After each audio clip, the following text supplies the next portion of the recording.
அண்மை செய்தியாக பார்த்து வருகிறோம். நீலகிரி திமுக வேட்பாளர் ராசா காரில் தேர்தல் பறக்கும் படையினர் சோதனையில் ஈடுபட்டிருக்கிறார்கள். கோத்தகிரி குஞ்சப்பனை என்னுமிடத்தில் ராசா வாகனத்தை முற்றுகையிட்டு தேர்தல் பறக்கும் படையினர் சோதனையில் ஈடுபட்டிருக்கிறார்கள். அண்மை செய்தியாக பார்த்து வருகிறோம். நீலகிரி திமுக வேட்பாளர் ராசா காரில் தேர்தல் பறக்கும் படையினர் சோதனையில் ஈடுபட்டிருக்கிறார்கள். கோத்தகிரி குஞ்சப்பனை என்னுமிடத்தில் ராசா வாகனத்தை மறித்து சோதனையில் ஈடுபட்டிருக்கிறார்கள். இத்தொடர்பான விவரங்களை எமது செய்தியாளர் அனீஷ் வழங்கிட கேட்கலாம். அனீஷ், வணக்கம். மேலும் விவரம்.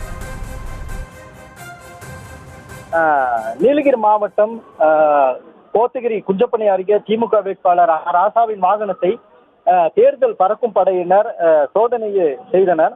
நாடாளுமன்ற தேர்தலானது சூடு பிடித்துள்ள நிலையில் நீலகிரி நாடாளுமன்ற தொகுதிக்கு உட்பட்ட பல்வேறு பகுதிகளில் தேர்தல் பறக்கும் படையினர் தீவிர வாகன சோதனையில் ஈடுபட்டு வருகின்றனர்.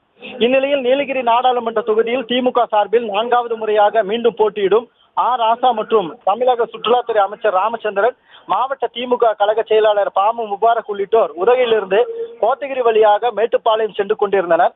அப்போது கோத்தகிரி குஞ்சப்பனை அருகே ராசாவின் வாகனம் சென்று கொண்டிருக்கும் போது தேர்தல் பறக்கும் படையினர் வாகனத்தை நிறுத்தி சோதனை செய்தனர். இதனைத் தொடர்ந்து ராசா மற்றும் சுற்றுலாத்துறை அமைச்சர் ஆகியோர் வாகனத்தில் இருந்து இறங்கி சோதனை செய்ய அனுமதித்தனர். இதனைத் தொடர்ந்து வாகனத்தில் எதுவும் இல்லாததால் ராசாவின் வாகனத்தை தேர்தல் பறக்கும் படையினர் திருப்பி அனுப்பி வைத்தனர். பிரியங்கா,